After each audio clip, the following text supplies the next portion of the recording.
This is The Heart and the Hustle, a Not Alone Origins story, written by Craig A. Falconer, narrated by James Patrick Cronin. B-4, Police Precinct, Birchwood, Colorado. On a Friday morning that began like any other, former Sheriff's Deputy Walter Bird found himself in his town's police precinct. As head of the Birchwood Watch Neighborhood Safety Group, the community-minded 66-year-old was here to share his weekly report from the previous night's watch meeting. As usual, there was nothing of major concern to report. This in itself was good news, of course, but the near-total lack of incidents spoke of broader trends that brought Mr. Bird far less joy. Birchwood, to Bird's frequent sadness, was now essentially a town where people slept rather than a town where people lived. Very few jobs remained, with retail business now concentrated in the huge stores on the edges of his town, just like it had come to be concentrated on the edges of every other. Local recreation was a rarity too, its decline perhaps exemplified by the dilapidated lot that dominated one side of the main thoroughfare and once housed a thriving drive-in theater. That had been many years ago, certainly more than Mr. Bird cared to count, but since then the trickle had remained steady until Birchwood stood as a sad shell of its former self. The people who remained were the same as ever, as salt of the earth as Bird himself, but the population was aging and declining. The few youngsters who hadn't moved away yet tended to entertain themselves in the nearby city of Colorado Springs when the weekend came, which Bird could hardly begrudge them, and he couldn't help but wonder if any of them would still be around when they were his age and his time was up. Vicky Smart, the precinct's receptionist, was one, a rare exception, having lived in Birchwood for all of her 29 years and showing no sign of rushing to leave. She had married another local, as it went, and would in a few months be bringing another into the world. Mr. Bird stopped at the desk as he entered, taking a moment to ask how she was doing. Vicky smiled warmly and told him everything was great, glad to see him, like all of the others would be. Bird was a popular figure in Birchwood as a whole, and at the precinct in particular, in part due to his eternal willingness to help out with small administrative tasks that might have been deemed unsuitable for a civilian in a bigger precinct where officiousness held more sway than it did in Birchwood. Beyond that, though, Bird was a kind man who always had time for everyone. "Any news on Henry?" Vicky asked, her voice making clear that she truly cared. Mr. Bird hesitated. Henry McCarthy, one of his oldest friends and a pillar of the community in his own right, remained unresponsive in hospital after a road accident many weeks earlier. Henry was no longer officially in a coma, but a recent visit led Bird to wonder exactly what had changed, and he didn't see enough progress to merit passing it off as good news and prematurely getting anyone's hopes up. "He's a fighter," he said. Vicky put on a brave face. No news certainly wasn't good news, she figured, but Mr. Bird was certainly right in holding out hope. "And Dan? How's he holding up?" "He's holding up," Mr. Bird replied with more than a hint of unease. Dan McCarthy, Henry's youngest son, had turned inward following the accident to an even greater degree than he typically did, and the absence of his brother Clark made things all the more challenging. "At least he's got you looking out for him from just across the street," Vicky said. She was much closer to Clark's age than Dan's, and knew the latter primarily as Clark's awkward younger brother, but her interest in his well-being spoke to the kind of community spirit that kept Mr. Bird going. As Mr. Bird continued forward to the main interior doorway, it swung outwards at him in a sudden burst of movement. Two officers rushed through, the first almost colliding with Mr. Bird, and the second filling in the blanks as he grabbed his coat from the rack beside Vicky's desk. "There's been an incident at the IDA building," he stated breathlessly on his way to the door. "A robbery. We need help out with roadblocks and guard posts. Can you stick around? Hopefully we'll be back soon. The bastard can't get far." Mr. Bird nodded. "Sure, but did you say there was a robbery at the IDA building? As in the Interspace Defense Agency?" "That's what they said," the man confirmed. He was gone without another word, rushing to help deal with an incident whose ultimate implications no one could have imagined in that moment. Mr. Bird and Vicky were left stunned by what they had heard. The receptionist wasted no time in navigating to the ACN News website on her computer, bringing forth live footage of the familiar nearby streets where an ear-piercing alarm was defeated only by the breathy commentary of the first local newscaster on the scene. Roadblocks were already in place in the immediate vicinity of the building, it looked like, and the reporter was making interesting points about just what kinds of things could possibly have been stolen from the mysterious agency. "Richard Walker's fortress in the heart of Colorado Springs has been breached," she yelled over the alarm. "And we can only speculate what he might have had in there. No government agency is less understood than the IDA, and not by accident. Whether it's data, documents, or anything else, it's hard to imagine someone would attempt as risky an intrusion as this one unless they knew what was up for grabs. We could be looking at espionage, or we could even be looking at a whistleblower. Time will tell, and you'll hear as soon as we do. For ACN, I'm Maria Janzik." "Damn," Vicky exhaled slowly. "This sounds big." Mr. Byrd nodded his head absently. "The IDA, Richard Walker. This sounds huge."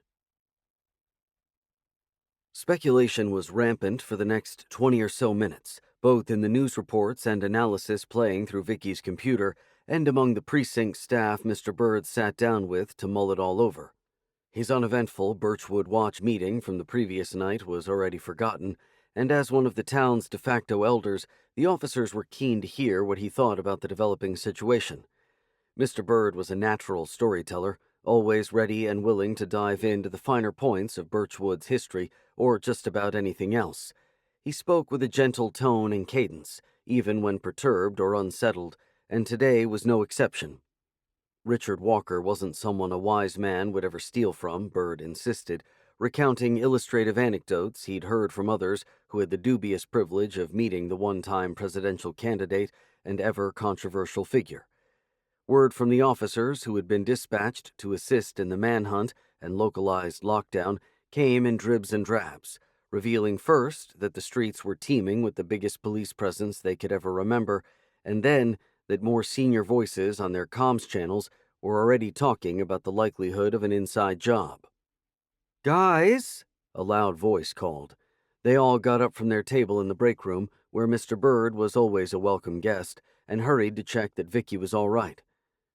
They arrived to find her still alone at her desk, but with a stunned expression on her face. With a computer in front of her, for a few moments Vicky was more in tune with the happenings than any of the officers, and one hurried round to her side of the desk to see what kind of revelation was causing her stunned expression. His own mouth fell open just as quickly. "What?" Mr. Byrd asked. "Leaked documents," the officer said. "Stolen from the IDA. The guy has posted them anonymously." A firm gulp followed these words. Growing slightly concerned by the man's changing expression, Mr. Byrd pushed for more. "What kind of documents?" he asked, speaking on his way to look at the screen for himself. "What's the big secret?"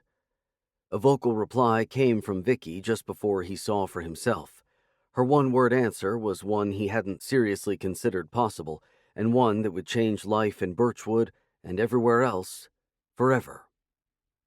Aliens. B-3. Pawn King, Birchwood, Colorado. To say it had been an unusual Friday would be an understatement to end all others. By the time 5 p.m. rolled around and Phil Norris was ready to close up his pawn shop for the day, Richard Walker was set to address the media about the alien-related documents that had been stolen from the supposedly impenetrable IDA building just hours earlier. Phil couldn't really get to grips with any part of that sentence, not least the alien element, but he was as glued to his TV as countless millions of other people around the country and beyond, as they all awaited the typically punctual Walker's arrival. The large TV set on which Phil watched proceedings sat on one of his pawn shop's shelves. The store was somewhat illustrative of his life as a whole, in that he had a lot of stuff but didn't enjoy much liquidity. This was typified most clearly by the expansive former drive-in lot he had purchased many years earlier and which had become something of an albatross around his neck. Various structural issues made the lot unappealing to the kinds of property developers he had once hoped to sell it to, and Birchwood itself was hardly a high-demand mecca for the development of either homes or leisure facilities. Just about the only use Phil could think of for the old lot was as a storage facility, within reach of the city, but far enough out to enable him to undercut the prices of more central competitors. Even this change of use would require capital he had been unable to secure, however, and so the drive-in remained a bringer of stress and regret rather than profit or even hope. The city's dramatic day had brought a fair deal of passing traffic as media crews rushed in from all over the state and beyond, but none of this benefited Birchwood, and certainly not Phil's quiet little pawn shop. Only a few customers had been in and out during the day, and in all three cases they had spent most of their time gazing at the TV to see the latest updates from the crazy events at the IDA. Phil was so intrigued by those events that he didn't even begrudge the browsers as he typically might have. Likewise, his typical disdain for all things political was overruled by his curiosity over what Walker was going to say, which led to him settling down behind the cash register to watch a scheduled political news conference for the first time in his life. He locked the door at 5 p.m. sharp, so unusually interested in Walker's upcoming comments that he didn't want to risk missing anything by heading home and didn't want to risk any interruptions from late-coming customers. Although he had no real interest in party politics, Phil Norris had a strong dislike for more or less all high-ranking politicians due to his belief that anyone capable of attaining power in an inherently corrupt system wasn't someone worthy of trust. Richard Walker was a titanic figure who transcended most political considerations, but even his steadfast commitment to American sovereignty and individual liberty wasn't enough to win over Phil, a man who shared in those core principles, from seeing the IDA Supremo as a self-serving careerist above all else. Walker's late arrival to the podium did little to warm these feelings. Phil had never given the topic of extraterrestrial life much thought, and didn't consider any characteristically incompetent government agencies capable of protecting a blockbuster secret on that topic. He didn't think it would be above them to cover up an alien discovery in the same way they lied about almost everything. He simply didn't think they would be capable of succeeding in doing so. The early stages of Walker's denial-packed news conference drew grudging admiration from Phil over how skilled an orator he was, but everything changed with the utterance of two words: Dan McCarthy. Phil felt a lump in his throat as the words boomed from the large TV on his store's shelf, outright implicating his dear friend Henry's youngest son in the so-called IDA leak. His phone, lying next to the cash register, began to ring within a few seconds. A glance down at the screen showed that the call was from Walter Bird, the third of Henry and Phil's longtime amigos. Before Phil answered the call, Walker at least said one reassuring thing by insisting that Dan wasn't thought by the police to be responsible for the theft itself. Walker described Dan as an alien-obsessed loner before walking back on that harsh appraisal, but he had referenced some specific things Dan had written about in the past which made his supposed discovery of the leaked documents seem perhaps overly convenient. Phil didn't know if Dan was lying or being played. How everything might fit together remained a mystery for now, but it was at least good to know that Henry's boy hadn't done anything quite as stupid as break into a government building and steal from Richard Walker's personal safe. Breathing a relative and brief sigh of relief at that, Phil picked up the phone. "I'm hearing it," he said. Mr. Bird blew air from his lips. "Me too." Neither man said anything for the rest of Walker's news conference, the majority of which went on to focus on seemingly unrelated issues of China's space ambitions. "What the hell should I do?" Bird asked as soon as the live feed from the IDA cut off. Neither he nor Phil were particularly interested in hearing from any talking heads in the network's studio. "You do nothing," Phil said. "Bird, chances are the kid is going to come clean about making this up by the end of the night. Did you hear what Walker said about the Schizotypal, Mr. Bird interjected. And that was a misdiagnosis. But listen, Phil, with Henry in the hospital and Clark in Iraq, Dan's got no one else. I've popped across the street a few times to check on him, and he's been doing okay. But if he's really stumbled on something today, please, Phil said. For your sake, and maybe for everyone's, give him the night. Clark is going to be on the phone to him in no time. They do have internet in Iraq, you know, and when he calls, he'll straighten Dan out. That's his place, not ours. Henry wouldn't want you getting involved. If something changes and you can help in some tangible way, maybe. If Dan comes out publicly, we'll talk again about what to do. But he apparently tried to be anonymous, which makes me think he won't. So one night, okay? Give him the night. Mr. Bird, having known Dan through all the ups and downs of the young man's life, sounded uneasy. Maybe if I just go over and ask, Bird, don't implicate yourself. Don't make this worse for everyone than it might already be. Keep an eye on the house to make sure no one turns up uninvited, but make sure you don't visit uninvited either. You called me first because you wanted to hear my take, and this is it. Are you with me? One night, Mr. Bird sighed. But if he asks for help or I think he needs it, one night, Phil said. Talk tomorrow. With that, the call was over. Phil switched off the TV and locked up the store, heading out to his rusted-up truck and setting off for home. Things were going to turbulent as hell one way or the other, and he knew that staying out of things wasn't likely to be an approach he or Mr. Bird could keep up for long. If only Henry or Clark were around, he lamented, turning off the radio after the fourth station he tried kept up the other's 100% record of talking about Dan. If only Henry or Clark were around. B-2, Bird Residence, Birchwood, Colorado.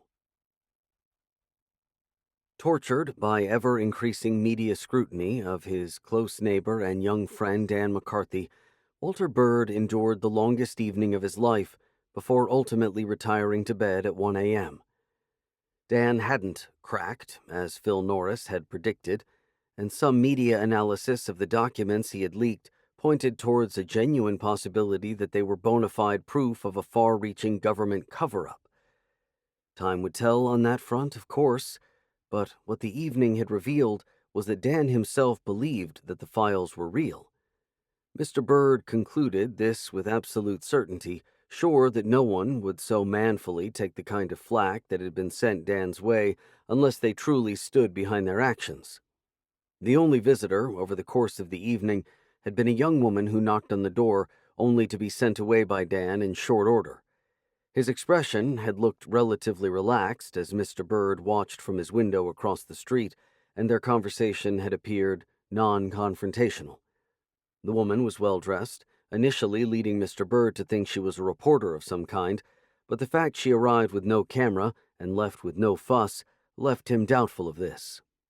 In accordance with Phil's advice, he stuck to his vow of sitting back for the night, while making a note to inquire about the mystery woman when he spoke to Dan the next day.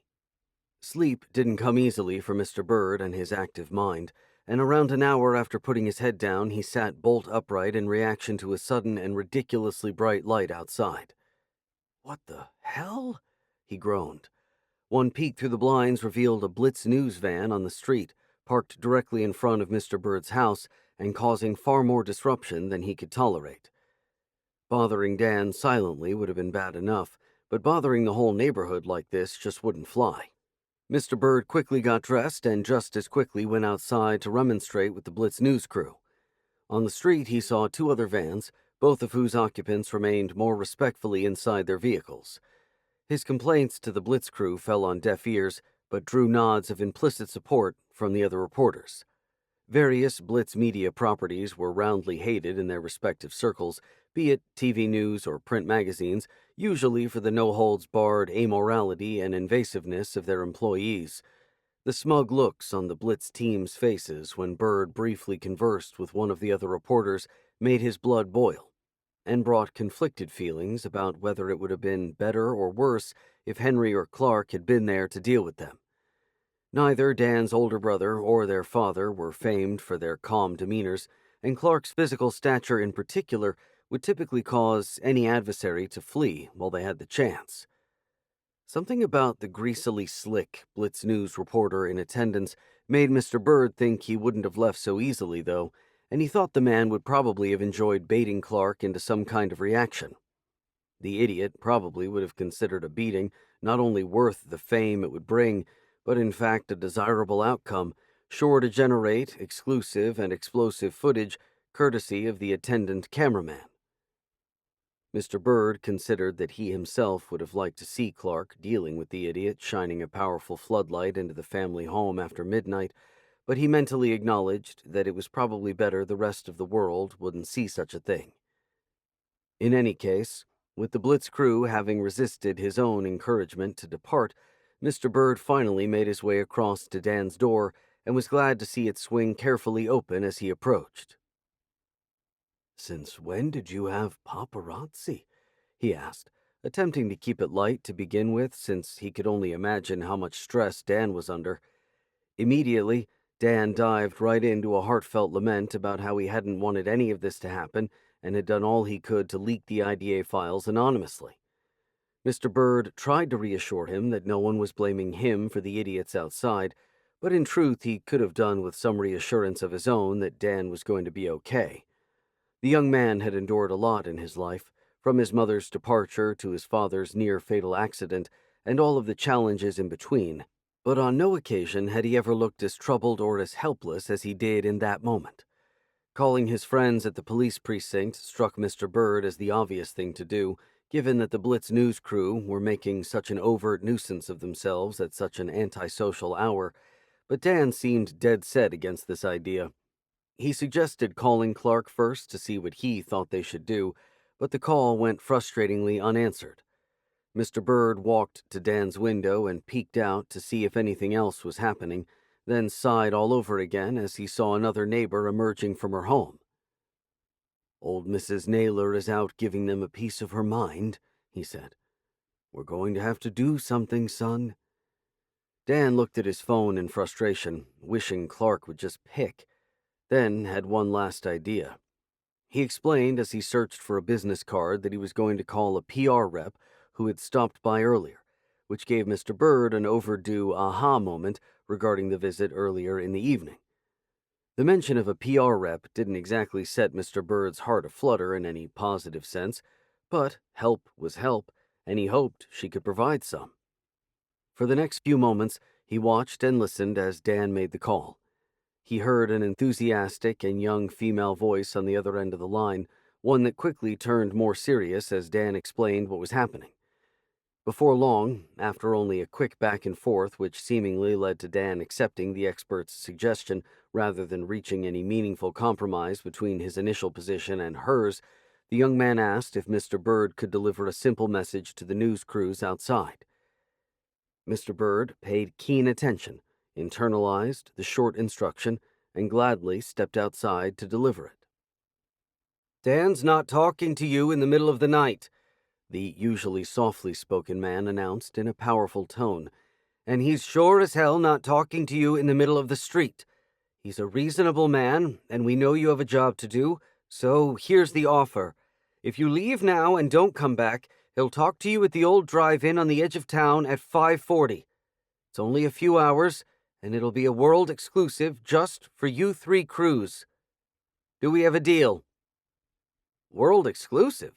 the Blitz reporter asked. Mr. Bird nodded. "But only if we leave now?" "Did I stutter?" Mr. Bird retorted. This drew a smile from the driver of a van marked Blue Dish Network, a younger man who had been polite in his brief words to Mr. Bird a few minutes earlier and who was sitting quietly in a darkened van. The Blitz reporter turned to his cameraman, who was filming but not broadcasting live, and gave a cutthroat gesture. The camera was lowered within a few seconds, the floodlight cut within a few more. "You can go on back to bed, Mrs. Naylor," Mr. Bird called to another of Dan's neighbors. Others were looking out from their windows, but only she had so far stepped outside. She waved her thanks to Mr. Bird and retired to her porch. She didn't quite go inside yet, not until the vans were gone altogether, but she was satisfied that the blinding light was no longer shining onto her property due to its relative proximity to the McCarthy's place. Mr. Bird headed back to Dan's rather than his own home, seeking to relay the success of the message Dan had in turn given him based on the PR expert's advice. She seemed smart, there was no denying that, but Mr. Bird still wasn't sure about putting too much faith in someone working in such an industry.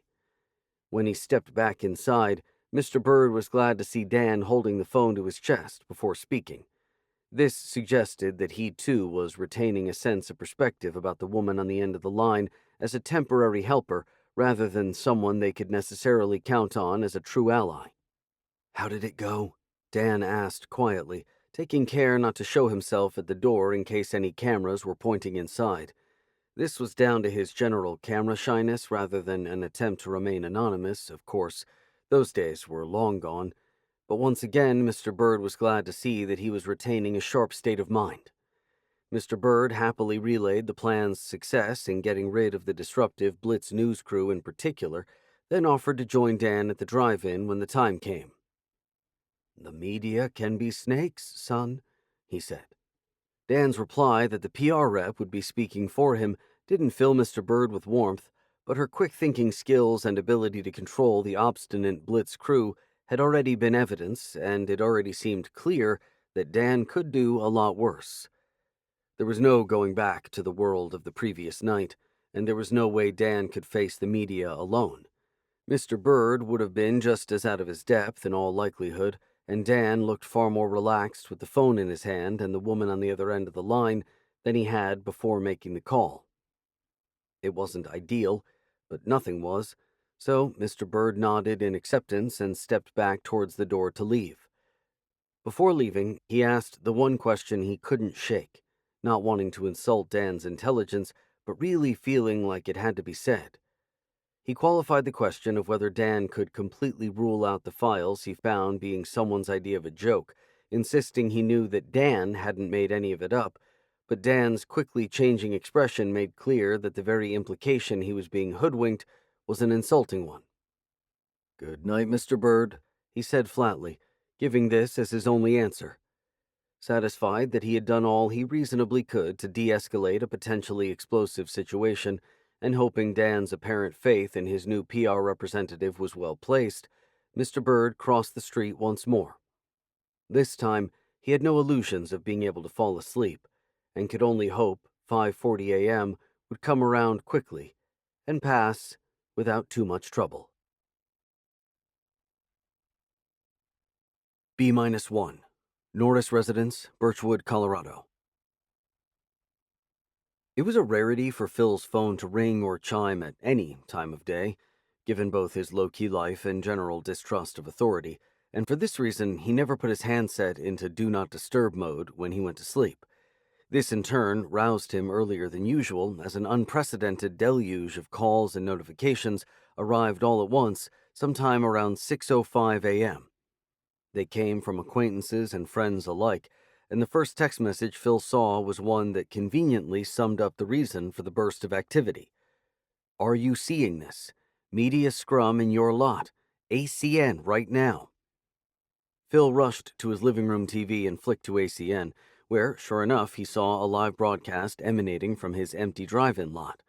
Scrum was perhaps too strong a word, but there were at least 2 live cameras pointing at the subject of the world's attention, Dan McCarthy. Skipping back to the start of the statement with the aid of his internet-connected TV's on-demand feature, Phil listened carefully to Dan's side of a story that was already dominating global news agendas.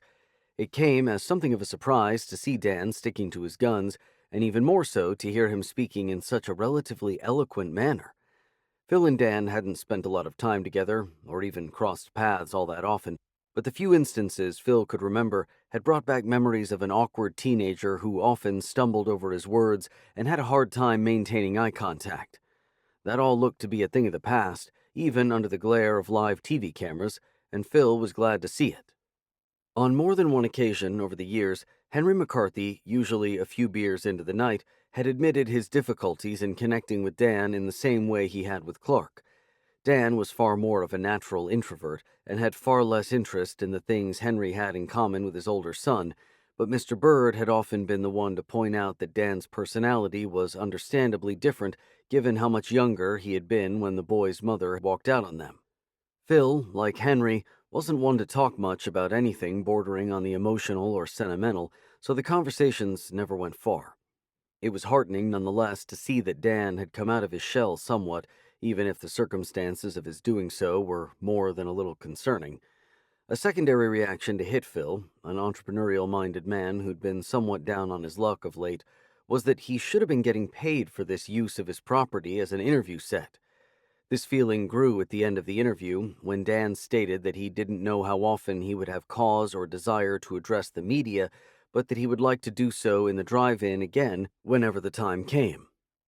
Phil couldn't help but be more than a little perturbed at Dan for this, since the drive-in wasn't his to offer out like that. There was no call or message from Walter Bird, who he'd expected to keep an extremely close eye on Dan, so when the surprisingly well-managed interview concluded, Phil opted to call him. Bird was surely asleep, he figured, or else he would have called by now. On the contrary, Phil quickly learned that Mr. Bird hadn't just seen the interview, but had in fact known about it in advance. "And you didn't think to tell me?" Phil complained. "You didn't think to tell me a multinational news corporation wanted to use my lot for free?" "They were in the middle of the street," Mr. Bird explained. "This is good for the town, to keep them corralled in one place. There's a PR company involved now, and they—" "Hold on," Phil interrupted. "Someone is in Dan's ear, telling him to use my lot? Well, you're damn sure no one is getting it for free anymore. Not them, and not the media. I want what I'm owed." Mr. Bird blew air slowly from his lips. "Phil, this is bigger than your lot. What the hell do you think Henry would say if he knew you were trying to cash in on something like this?" Silence followed this question. "Phil, you there?" "Don't you bring Henry into this like that," Phil snapped, sounding not just annoyed but affronted by the comment. "This isn't even about Dan. You just said it yourself. He's working with a PR firm now. All their money, all ACN's money, and you want me to let them and the rest of the media piss around on my property? Trespass for profit on my goddamn property while I sit here and do nothing? Fat fucking chance." "Look, we need to think about Birchwood here. There's going to be an influx of media and they have to go somewhere. You have an empty drive-in lot on the edge of town. Why not use it? Hell, why not capitalize with some food truck business, anything like that? This isn't dying down today or tomorrow.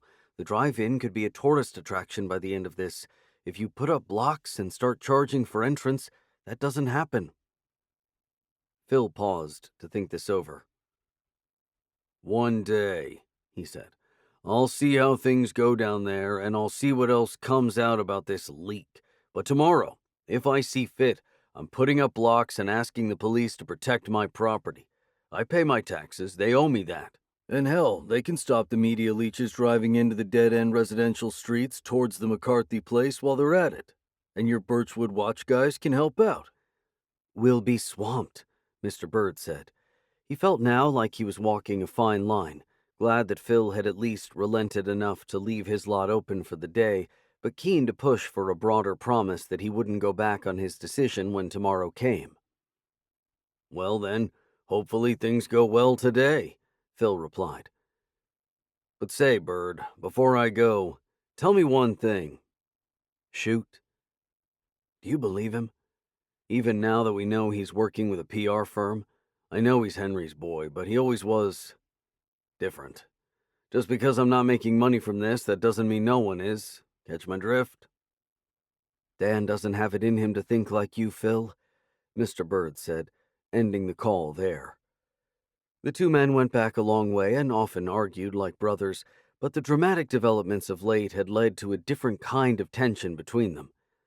Phil gazed at his television, paused on a shot of Henry McCarthy's youngest son. He didn't think Henry could raise a liar, but he knew what PR snakes could be like. A naive kid like Dan could be led and misled in this direction or that, whichever way the profit lay. It was a tough one to call, regardless of the incredible subject matter at the heart of the supposed leak itself. As good as his word, Phil would sit back for the day and let things play out.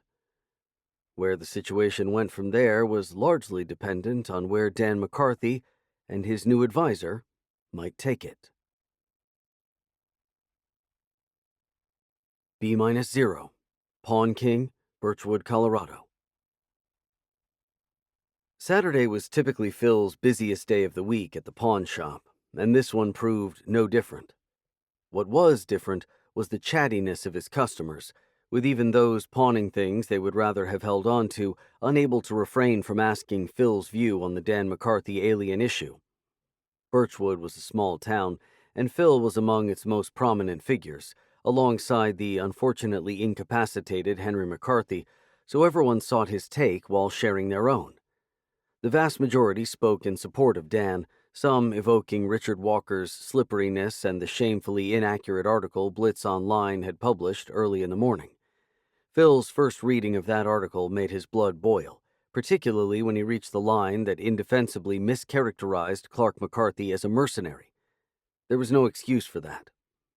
Phil's conversations throughout the day, and the reading and TV viewing he did in between them, softened his view on Dan's drive-in stance further and further as the day wore on, until he ultimately came to consider that Mr. Bird might have been right all along. News reports from the drive-in showed increasing numbers of news vans and reporters, with enough comings and goings to have caused real disruption to the town were it not for the drive-in. Police were on hand to monitor things, but took a hands-off approach to what was never an unmanageable number of news crews at any one time.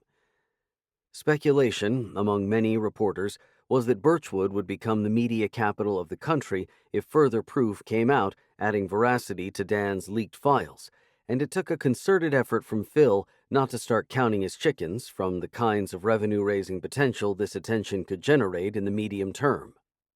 The store stayed open until 7 p.m. every Saturday, even though customers tended to fizzle out at 5 p.m. due to a lack of clear signage. But on this particular Saturday, one extremely unexpected customer showed up at 6:30 with a great deal of haste in his step. As the door swung open, Phil could hardly believe his eyes. Dan McCarthy, he smiled at the man of the moment. Dan strode forward purposefully, perfunctorily answering Phil's question as to how his father was doing. More than a little surprisingly, Dan produced a check from his pocket and handed it to Phil. It was for $85, but Phil knew there was a lot more to it than that. Henry had spoken about this check before, the first Dan ever received for selling a piece of writing, and Phil knew it had hung in a frame on their wall ever since.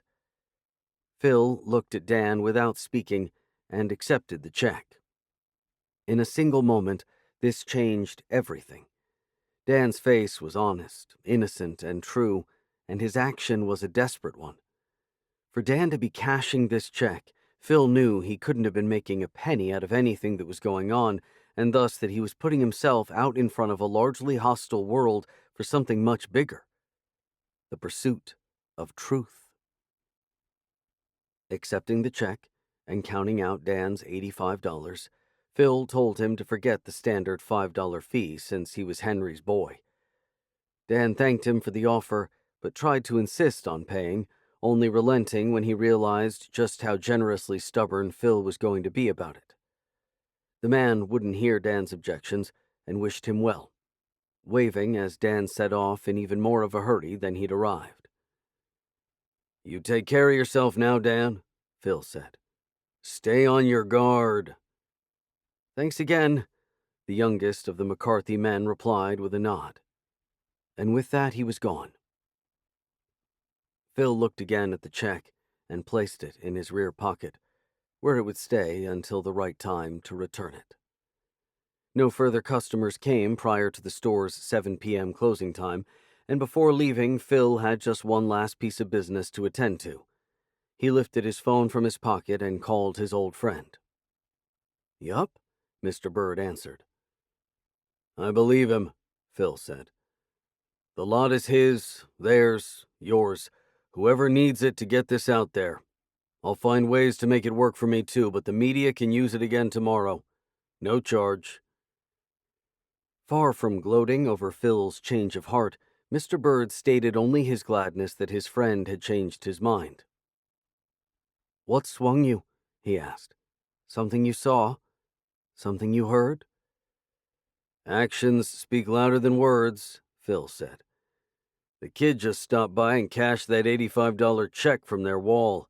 He didn't say what it was for, but he's not just not making money from this whole thing. He's giving it everything he's got."